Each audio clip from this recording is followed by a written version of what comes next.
창세기 4장 8절부터 16절에 있는 말씀입니다. 가인이 그의 아들 아벨에게 말하고 그들이 들에 있을 때 가인이 그 아우 아벨을 쳐 죽이니라. 여호와께서 가인에게 이르시되 네 아우 아벨이 어디 있느냐? 그가 이르되 내가 알지 못하나이다. 내가 내 아우를 지키는 자나이까? 이르시되 네가 무엇을 하였느냐? 네 아우의 핏소리가 땅에서부터 내게 호소하느니라. 땅이 그 입을 벌려 네 손에서부터 네 아우의 피를 받았은즉 네가 땅에서 저주를 받으리니 네가 밭을 갈아도 땅이 다시는 그 효력을 내게 주지 않을 것이요 너는 땅에서 피하며 유리하는 자가 되리라. 가인이 여호와께 아뢰되 내 죄벌이 지기가 너무 무거우니이다. 주께서 오늘 이 지면에서 나를 쫓아내시온즉 내가 주의 낯을 뵙지 못하리오니 내가 땅에서 피하며 유리하는 자가 될지라. 물은 나를 만나는 자마다 나를 죽이겠나이다. 여호와께서 그에게 이르시되 그렇지 아니하다. 가인을 죽이는 자는 벌을 7배나 받으리라 하시고 가인에게 표를 주사 그를 만나는 모든 사람에게 죽음을 면하게 하시니라. 가인이 여호와 앞을 떠나서 에덴 동쪽 노 땅에 거주하였다.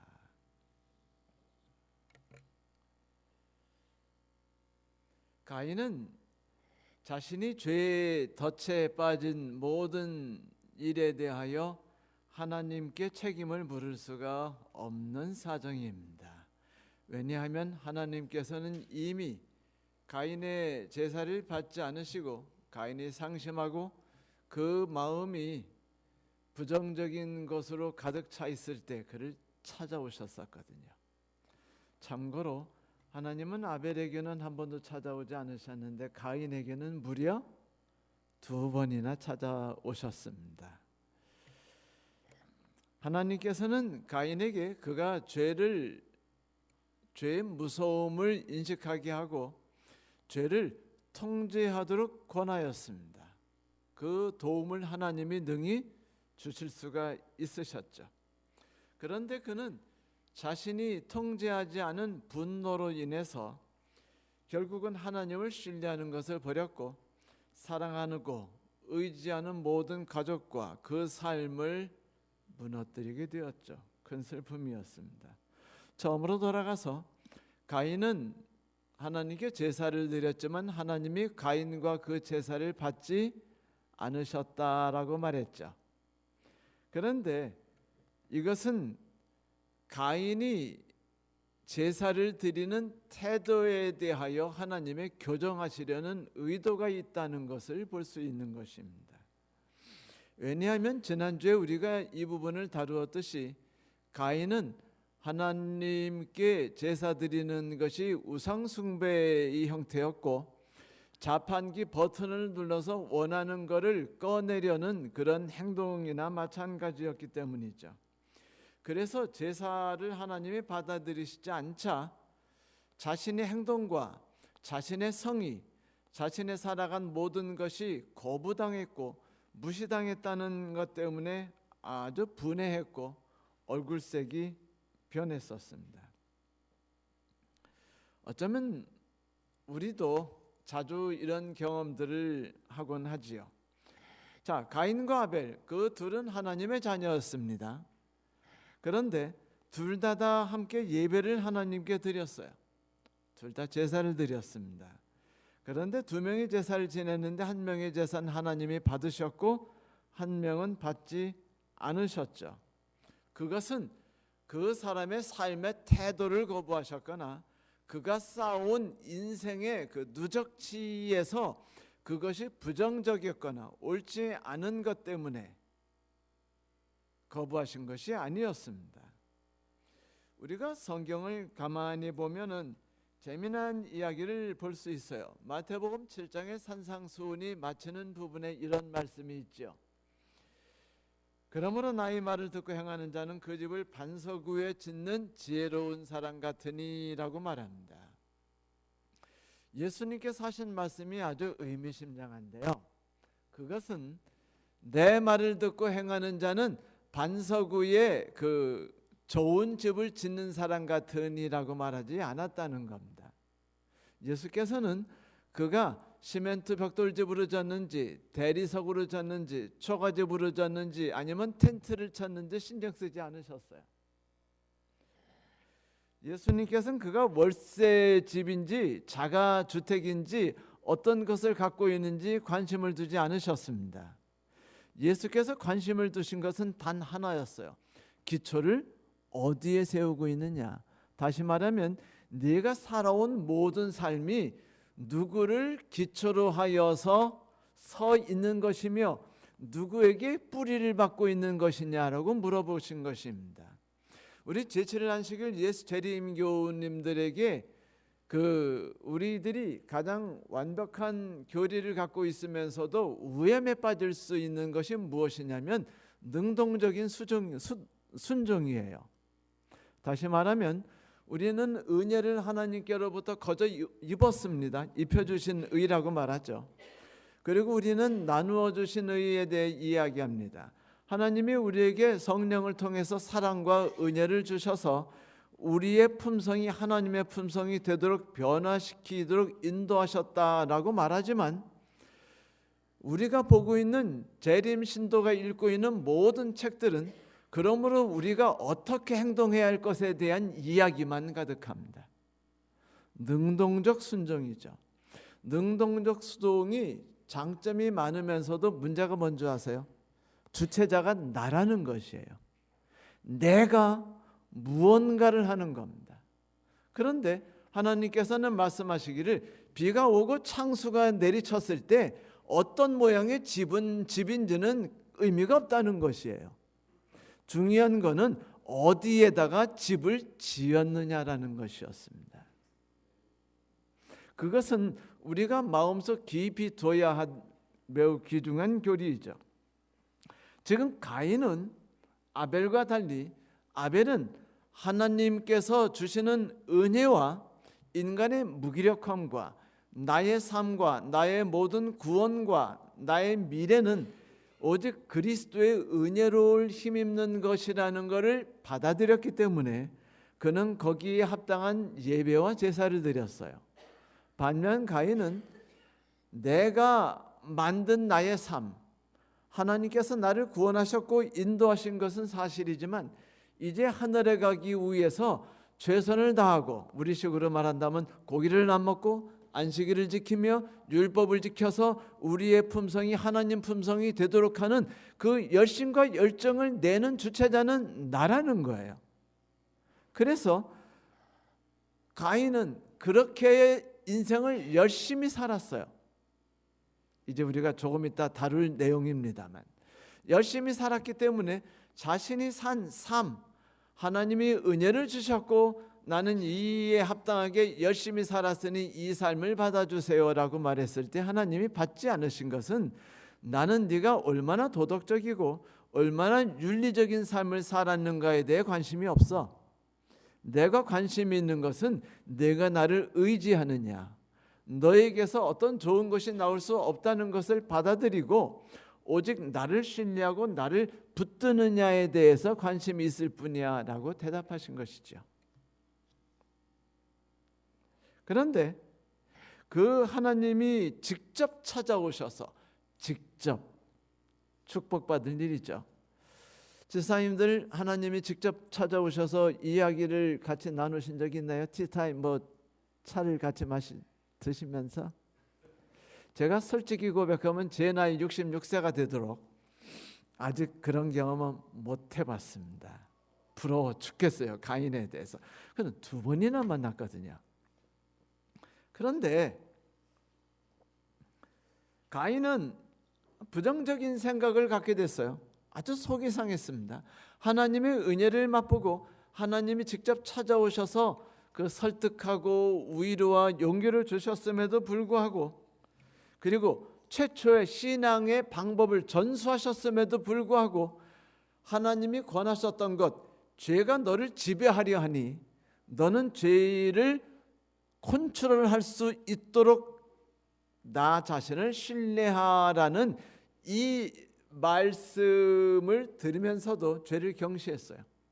내가 지금 품고 있는 분노가, 내가 품고 있는 억울함이, 내가 품고 있는 서운함이 얼마나 무섭게 나를 완전히 파멸로 이끌지에 대해서 그 무서운 결과를 그렇게 실감하지 못했습니다. 그래서 그는 분노에 가득 찼고 동생을 꼬셔서 밖으로 나가서 그를 쳐 죽였습니다. 그러자 하나님이 가인을 또 찾아오셨어요. 그리고 물으십니다. 가인아, 네 아우가 어디 있느냐? 이 하나님이 어디 있느냐라는 말을 두 번 물으셨죠. 첫 번째는 아담에게 물으셨습니다. 네가 어디 있느냐? 지금 네 현재 위치가 뭐냐? 네가 살아가는 방식이 지금 어떤 것이냐? 네가 나를 의지하고 살아가고 있니? 아니면 무관심한 채 살아가고 있니? 그때 가인은 이렇게 대답했어요. 내가 동생을 지키는 자니까. 이때 지킨다라는 말도 역시 창세기 2장과 3장에 나오는 말이죠. 하나님이 아담에게 하셨던 가장 큰 명령이 지키는 것이었기 때문입니다. 돌보고 살피고 염려하며 안타까워하고 지키는 것이었어요. 가인은 지금 성질이 나서 말하기를 내가 지금 어떤 기분인데 그 녀석 때문에 내가 지금 얼마나 큰 상심에 빠졌는데 내 인생이 어떻게 망가졌는데 지금 내가 살인까지 저지르게 됐고 내 부모님으로부터 영원히 지금 그 갈등과 원수지간에까지 빠지게 된 게 다 동생 탓이란 말입니다. 그런데 그 분노를 이야기한 동생을 내가 지키라고요? 라고 말합니다. 우리 그리스도인들이 신앙을 오래 살면 살아가면서 우리는요 이 삶의 한 가지 그 정책을 정해요. 그것은 뭐냐면 하나님은 신뢰할 만한 분이고 하나님은 우리를 위로하고 용기를 주시는 분이다. 그런데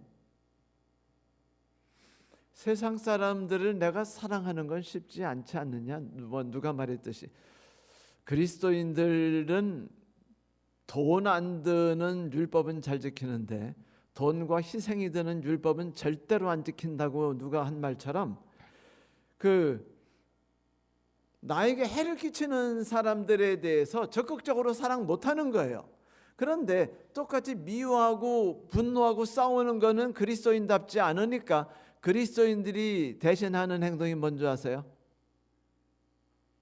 충청도 사람처럼 하는 거예요. 앞에서는 좀 멀리 떨어져 있고 뒤서 욕하고 그리고 교회 앞에서 간증할 때 나는 이런 고통 속에서 살았으나 이렇게 이겨내고 하나님의 은혜를 받았습니다. 그 얘기하는 동안에 시어머니 시아버지는 완전히 개 아들이 돼버렸어요. 나쁘다는 걸 아주 노골적으로 다 낱낱이 설명하거든요. 그 다음에 내가 그분을 용서했다고 말함으로 나는 영웅이 돼버려요. 이런 아주 간사하고 간악한 짓들을 많은 그리스도인들이 저지르고 있는데 이거 역시 바람직하지 않은 행동입니다. 그것도 똑같아요. 내가 내 동생을 지키는 자입니까? 내가 분노를 참는 것만도 힘들어요. 지금 내가 할 수 있는 건 피해서 숨는 일입니다. 라고 말하는 그리스도인들이 얼마나 많은지 모릅니다. 왜냐하면 우리는 안 믿는 사람들에 의해서 내가 상처를 받았다고 생각하기 때문입니다. 그런데 내 분노도 다스리지 못하는데 내가 그 사람들 얼굴을 봐야 돼? 차라리 교회를 옮기고 말지. 아니면 내가 그들을 봐야 돼? 내가 그러다가 병에 걸려서 죽을 것 같은데 그냥 안 만나고 말지. 이것이 우리들이 갖고 있는 아주 극히 정상적이고 바람직한 행동이에요. 그런데 하나님께서는 그런 우리들에게 계속해서 물으십니다. 내 동생이 어디 있느냐? 그럼 무엇을 뜻하냐면 사람은 홀로 살 수 없다는 거예요.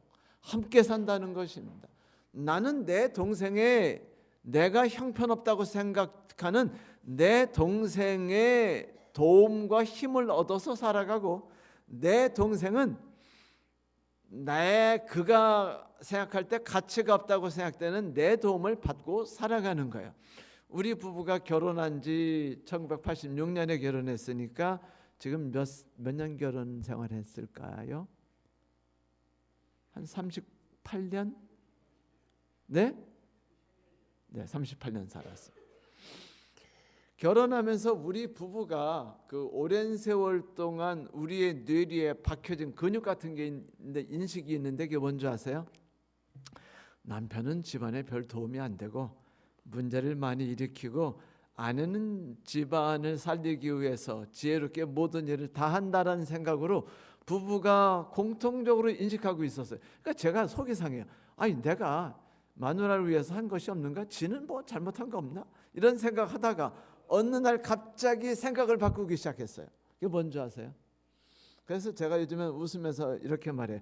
여보, 당신 오늘도 컵을 내놨네? 그냥 안 찍고 그냥 내놨네? 그거 당신이 못하는 거니까 그건 내가 하는 거야. 그러면서 내가 해요. 그게 실은 욕하는 게 아니고 뭐냐면 이걸 말하는 겁니다. 당신도 못할 수 있는 게 있고, 당신이 아무리 뛰어나다 할지라도 당신에게 연약한 점이 있는데 내가 그것을 도울 수 있는 사람이 나도 자격이 있지 라면서 스스로 흐뭇해하는 겁니다. 스스로 행복해하는 거죠. 제가 말씀드리죠.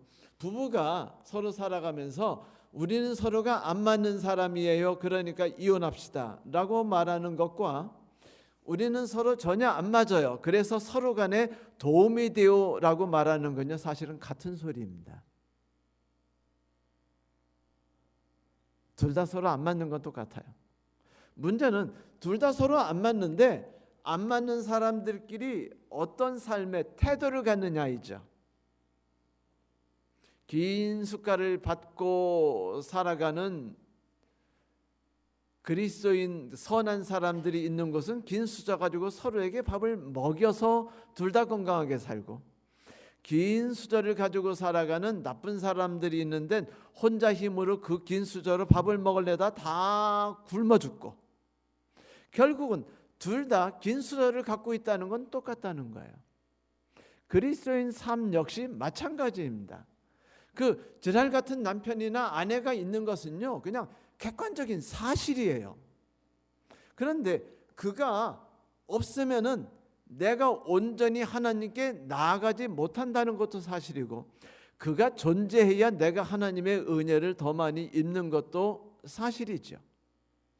결국 그로 인해 내가 살고 내가 나로 인해서 그가 산다는 것이 하나님은 우리에게 알려주는 겁니다.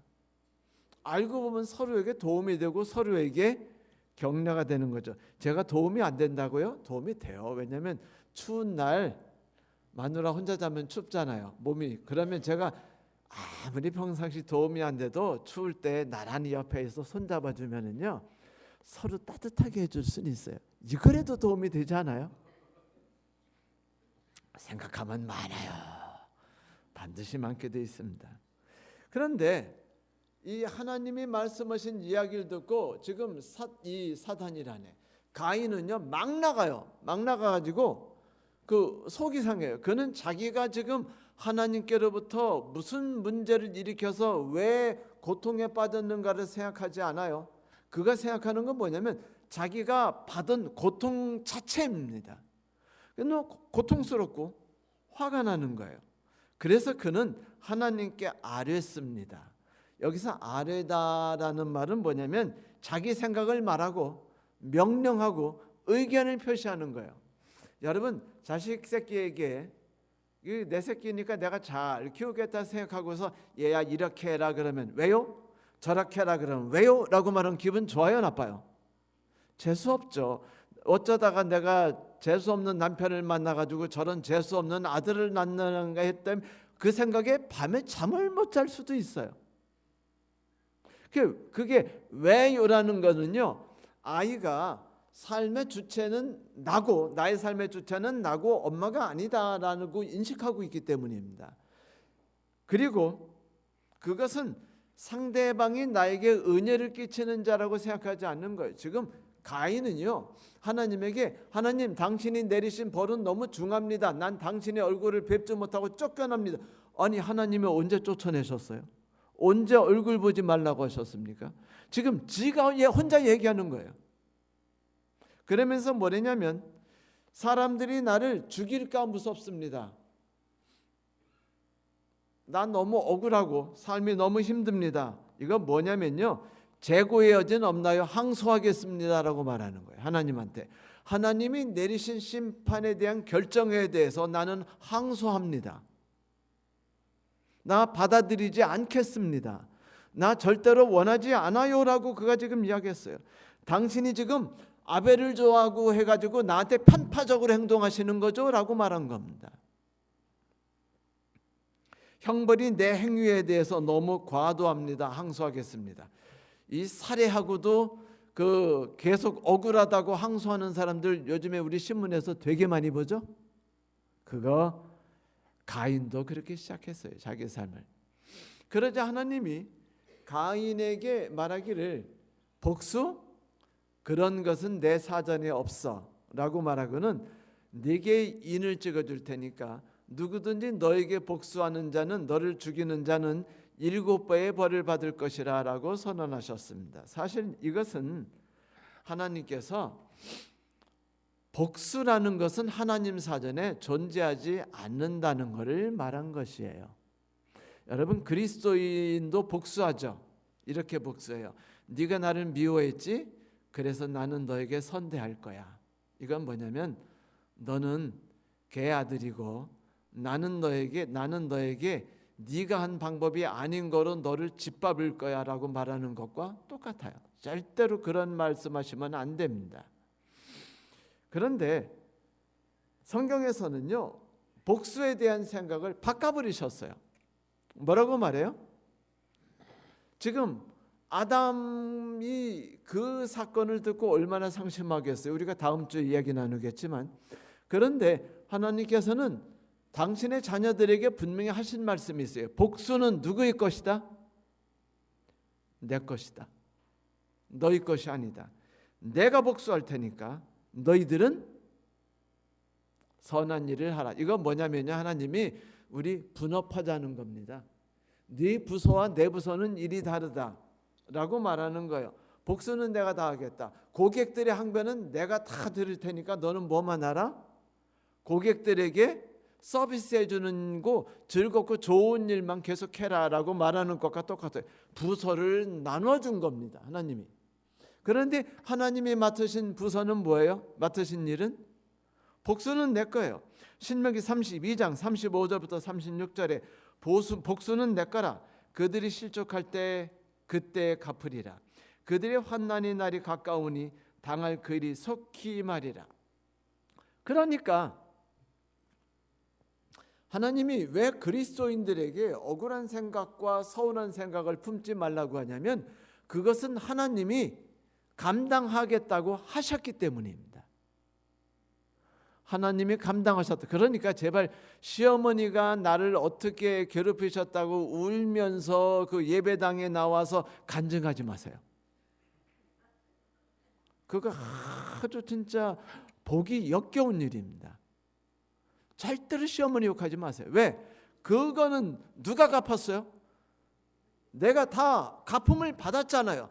하나님이 다 갚아주셨잖아요. 하나님이 다 보복하셨잖아요. 그리고 하나님은 그걸 변화시켜서 나에게 은혜를 더해주셨잖아요. 그건 나 은혜를 충분히 받았는데 결국 계산하고 나면 손에 하나도 없었는데, 그리고 하나님이 말씀하시기를 너고 나는 분업하는 거야. 내가 더러운 일도 다 받고 내가 복수도 다 할 테니까 너는 좋은 일만 막고 좋은 일만 해.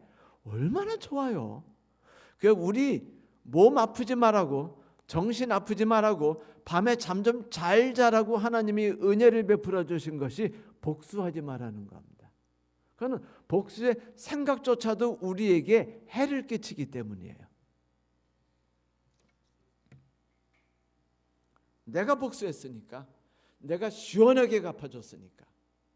제가 초등학교 3학년 때 전학을 갔는데 그 삼육 공민학교에서, 진짜 생각하기도 싫어요. 국민학교도 아니고 그래서 이제 그 남산 국민학교를 갔더니 남산 국민학교는 시험 보고 들어갔어요. 그 다음에 제가 그래봐도 국민학교 들어갈 때 시험 본 사람입니다. 거기서 애들이 제가 작다고 어떤 한 애가 저를 좀 팼습니다. 해서 제가 울면서 집에 갔어요. 울기까지 온 건 정상이에요. 안 그래요? 두들겨 맞았으면 울어야죠. 슬퍼해야죠. 그런데 제가 저 새끼를 내가 어떻게 하면 복수해야 돼? 내가 뭐 근육 운동을 할까? 뭐 이런 생각했는 줄 아세요? 아니에요. 우는 걸 보던 형이 뭐야? 하더니 화가 나가지고 쫓아와서 막 그 노는 시간 쫓아와가지고요. 우리 형 학교 빠진 것 같다. 지금 생각해 보니까 와서 그 애를요 개패듯 팼어요. 선생님이 쫓아오고 난리가 났어요. 우리 형이 복수했으니까 제 갈 일은 뭐죠? 저는 걔를 선대했습니다. 걔하고 저는요 친구가 됐거든요. 그 다음부터 저 마음이 편했어요. 그때 제가 깨달은 게 뭐냐면 내가 억울할 거 없다. 뭐 복수하는 자가 있으니까 내가 보복하려고 억울해서 성질 낼 거 없다. 쟤 결국 갚음을 다 받았잖아요. 벌을 받았는데 그러면 끝난 거 아니에요? 내가 억울하다 계속 마음에 고통을 싸매봤자 얻는 게 뭡니까? 제가 말씀드렸죠. 잘못은 저놈이 했는데 왜 내가 암에 걸려야 돼요? 잘못은 실수도 저놈이 저지르고 미움도 저놈 때문에 모든 일이 집안에 분란이 있는데 왜 아프면은 걔가 아파야 하고 고통도 받으면 걔가 받아야 하는데 왜 내가 고통받고 왜 내가 아파하고 내가 울고 내가 잠 못 자서 고통받고 암 걸리고 몸이 삐쩍삐쩍 마르거나 아니면 막 뚝뚝 살이 쪄야 됩니까? 이건 억울한 일 아니에요. 성도 여러분, 성경에서는요 가인의 이야기를 통해 우리에게 한 가지만을 말씀하십니다. 복수는 없어요. 왜? 그것은 하나님의 것이기 때문입니다. 이제 가인이 하나님을 떠났어요. 떠나가지고 노드라는 곳으로 갔습니다. 노드라는 곳은 방황하다, 유리하다라는 곳인데 이 가인은요 하나님을 못 믿었어요. 하나님이 복수는 절대로 없을 거야. 나를 믿어라고 말했지만 여러분 자기가 남을 안 믿는 사람들은 있어요. 왜? 자기도 남을 안 믿었으니까. 그래서 남도 자기와 같을 줄 알아요. 그래가지고 그가 그 노드 땅으로 가자마자 아들을 낳는데 아들 이름이 뭔지 아세요? 에녹이었습니다. 에녹 뜻이 뭔지 아세요? 시작하다. 하나님, 내가 새로운 시작을 하게 되는 거예요.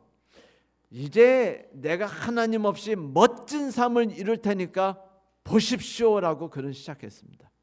첫 아들을 낳으면서. 우리에게 시간만 줘보세요.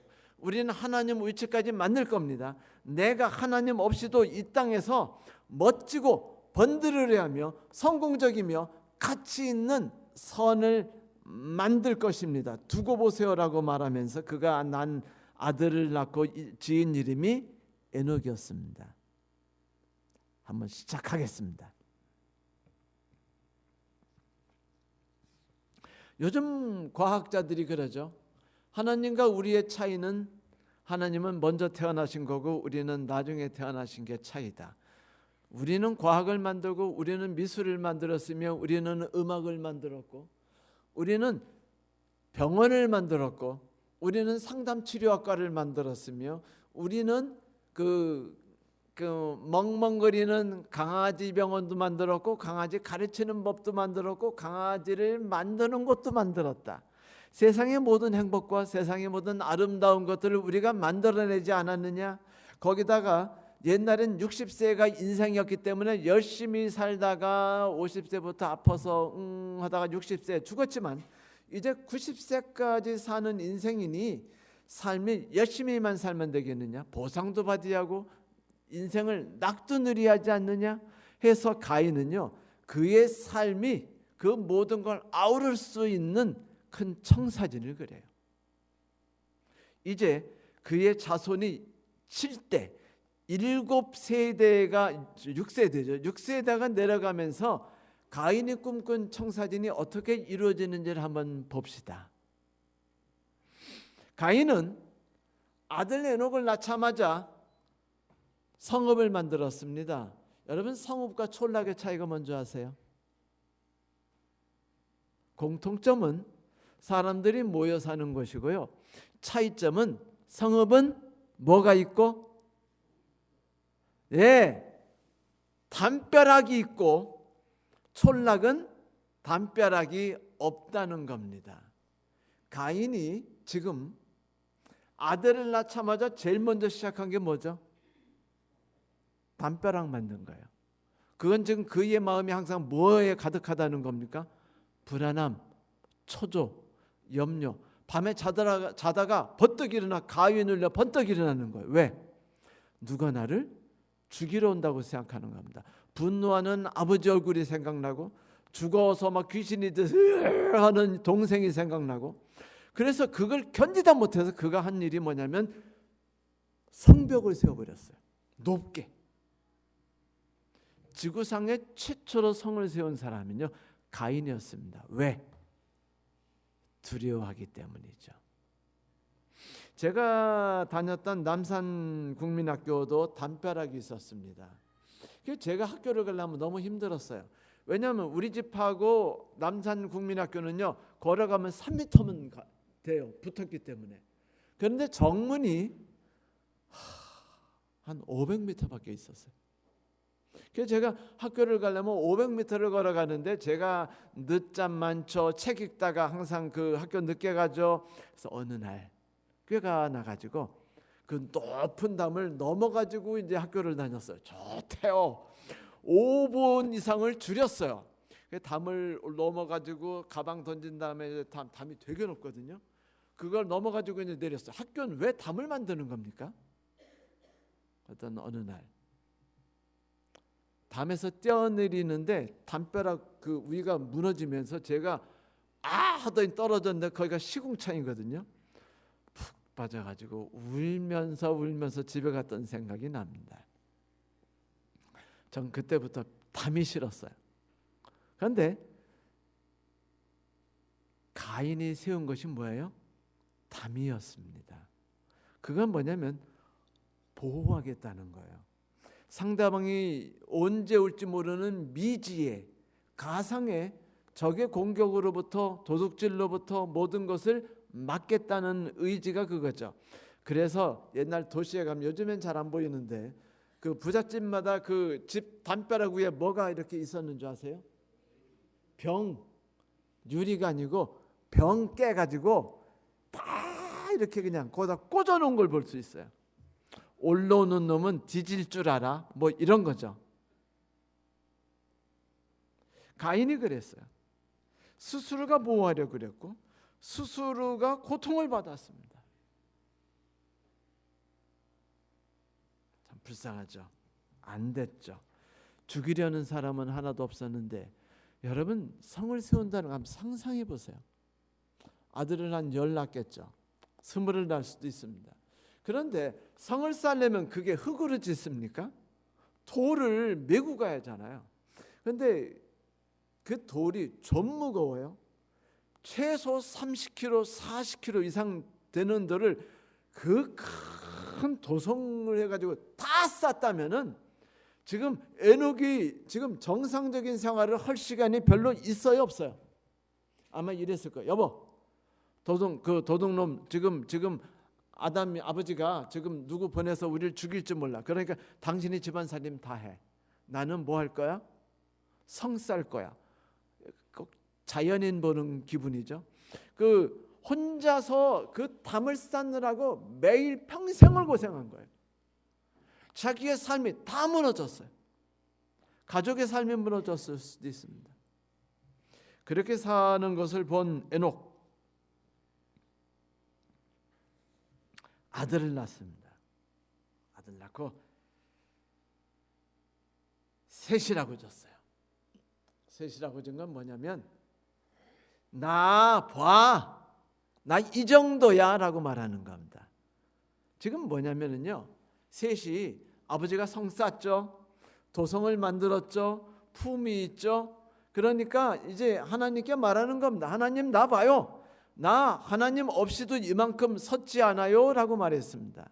그런데 이 그 셋이 아들을 낳는데 아들이 일하셨어요. 일하신 도망자, 도피하는 자, 그 아들은요 무야헬입니다. 유리하는 자. 이 자녀를 낳으면서 자녀들의 이름이 별로 만족스럽지 못한 이름들이 자꾸 지어져요.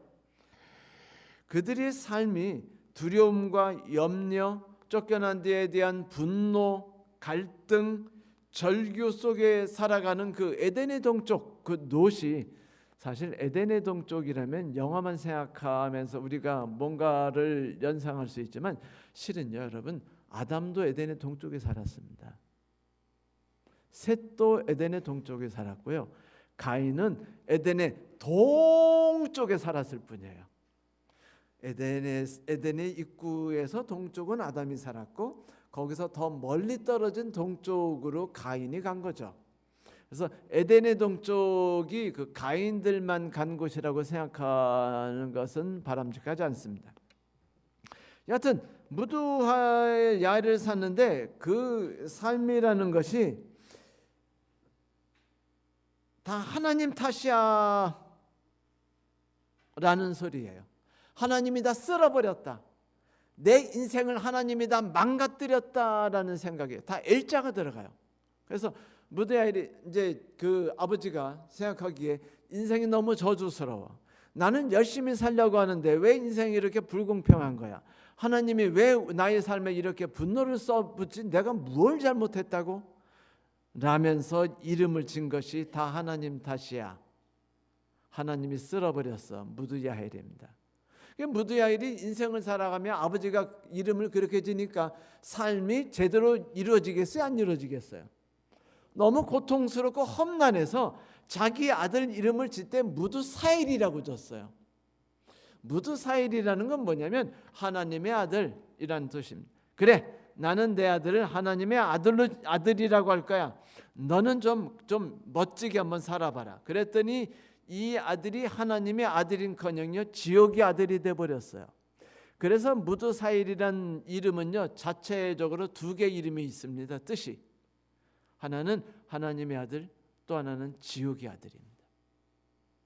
어쩌면 이것이 무두사일로 인한 것인지 모르죠. 무두사일은 너무 속상했어요. 인생이라는 것이. 그래서 살다 보니까 그가 느끼는 건 뭐냐면 이 땅에서는 착하게 살면 안 돼요. 하나님 아들처럼 살면 안 됩니다. 우리도 뭐 할 줄 알아야 돼요? 맞서 싸울 줄 알아야 하고 나 자신을 보호하기 위해서 방어할 줄 알아야 된다고 생각했어요. 그래서 그는 일찍부터 자녀 교육을 시켰어요. 나는 아버지처럼 그렇게 이름을 재수없게 짓지 않을 거야 라고 한 다음에 그는 아들 이름을 라멕이라고 줬습니다. 라멕은 그 가인의 6대 손이에요. 드디어. 왜 6대 손이라고 하는지 조금 이따 이해할 수 있습니다. 6대 손 라멕은요 그 이름 뜻이 뭔지 아세요? 강한 자입니다. 너만큼은 강하게 다 자라다오. 이 세상에서 이기는 자가 되지 지는 자가 되지 말아다오. 승리자지 패배자가 되지 말아다오. 그러니 자녀 교육 얼마나 시켰겠어요. 여러분 자녀 교육 열심히 시키는 분들은 삶은요 다르대요. 어떤 분이 말씀하시기를 우리 집사람이 해줬는데 엄마가 처음에 그 자식을 낳으면은요 그 아인슈타인을 열심히 먹인대요. 똑똑해지라고.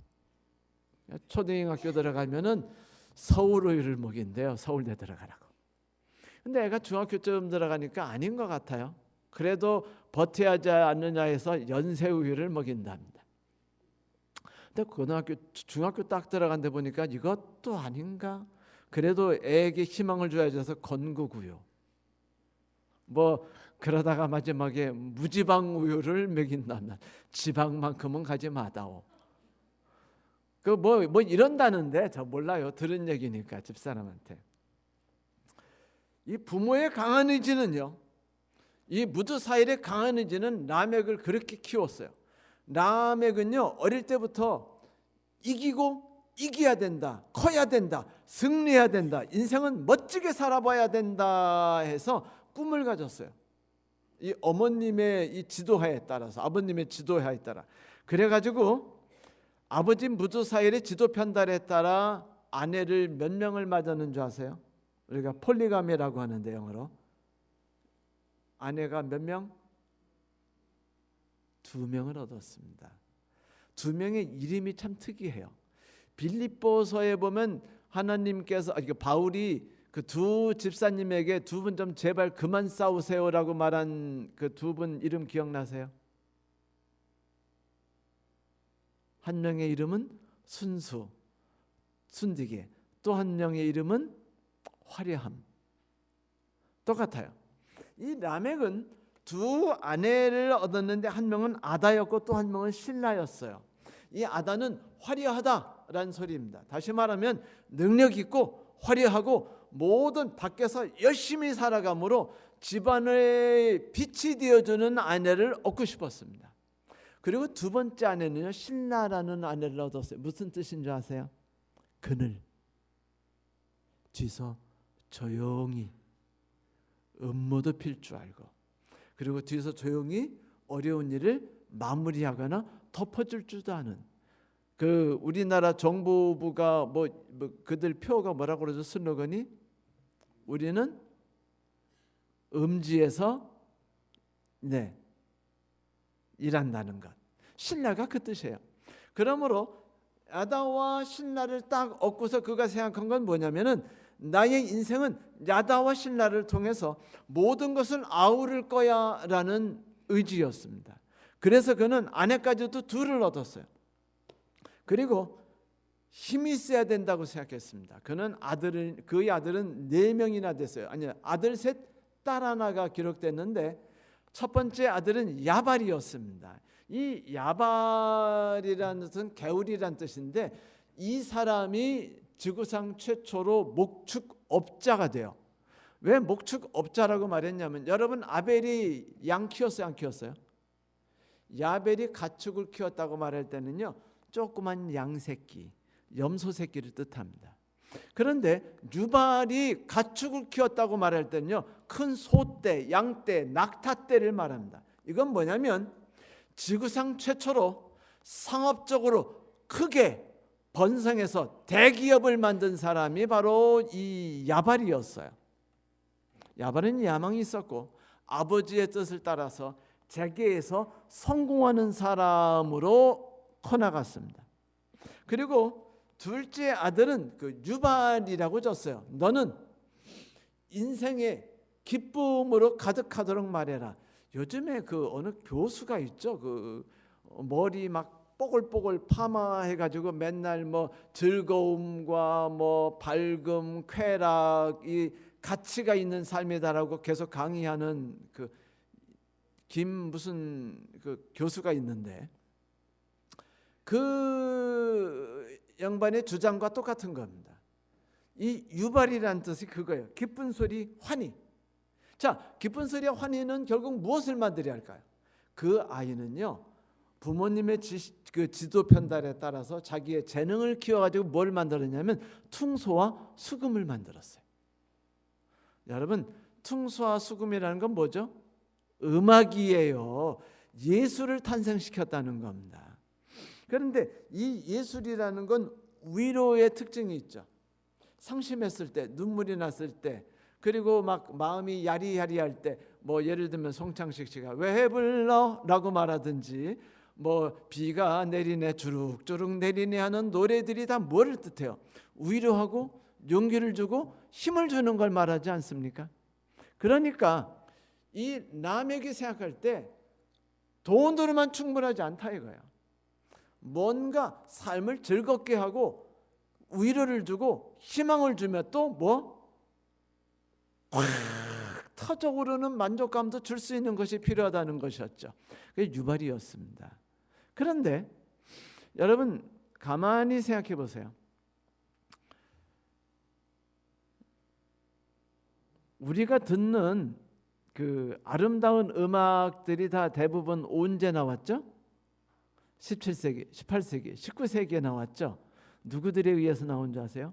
왕궁, 귀족, 부자에 의해서 만들어졌습니다.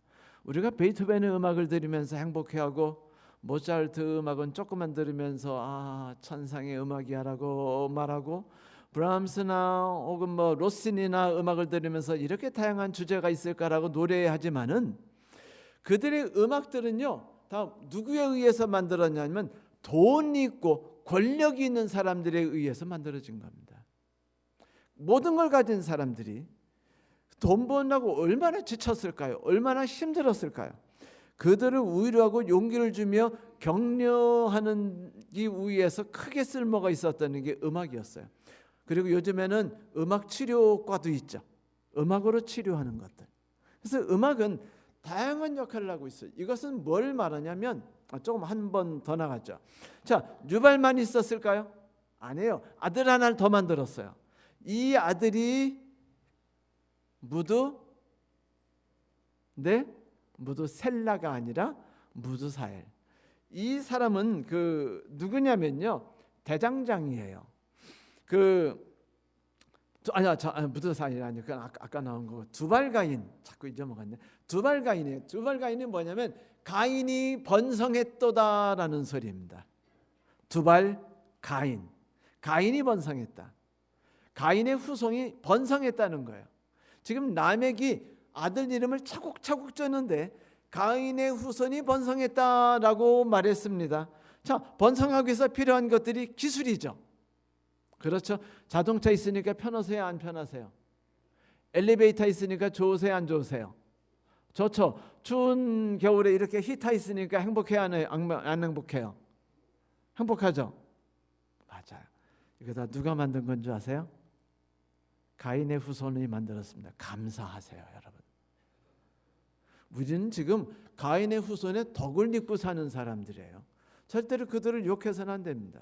그런데 이 가인의 후손인 두발가인이 만든 게 뭐냐면 구리와 쇠를 녹여가지고 농기구를 만들었어요.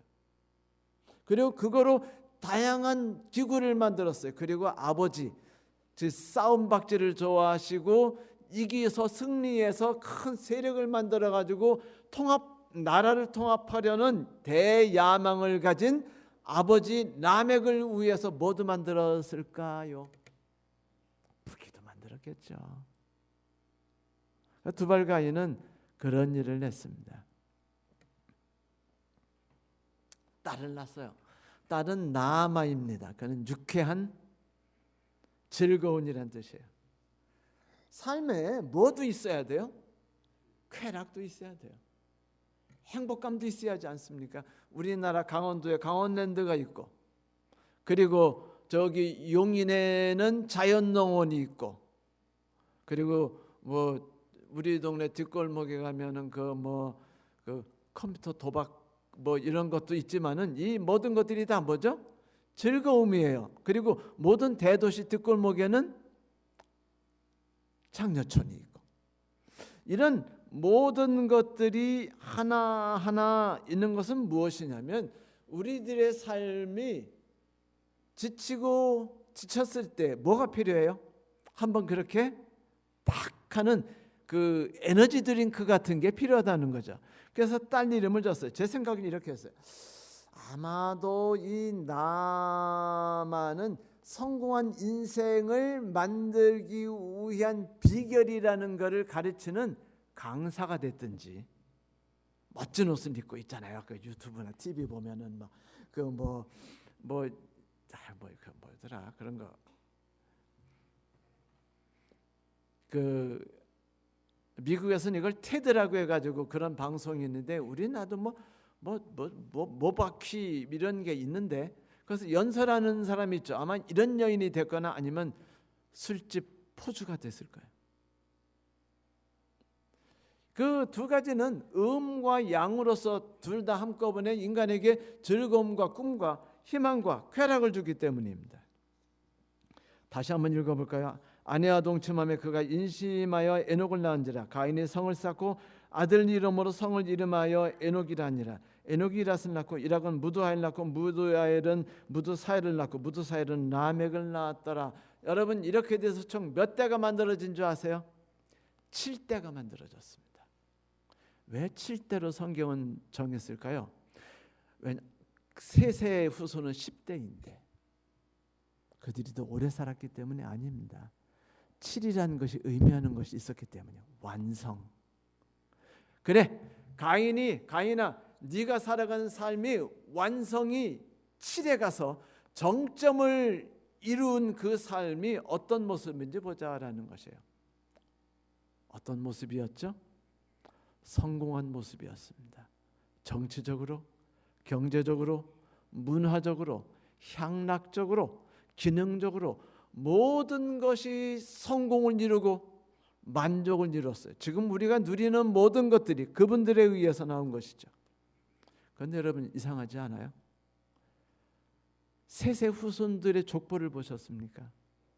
셋의 후손들의 족보에는 그런 얘기가 하나도 나오지 않습니다. 뭐를 만들었고 뭐를 창조했고 뭐를 즐겼고라는, 그것이 나쁜 게 아니에요. 하나님이 없는 존재들에게 그것이 필요해요.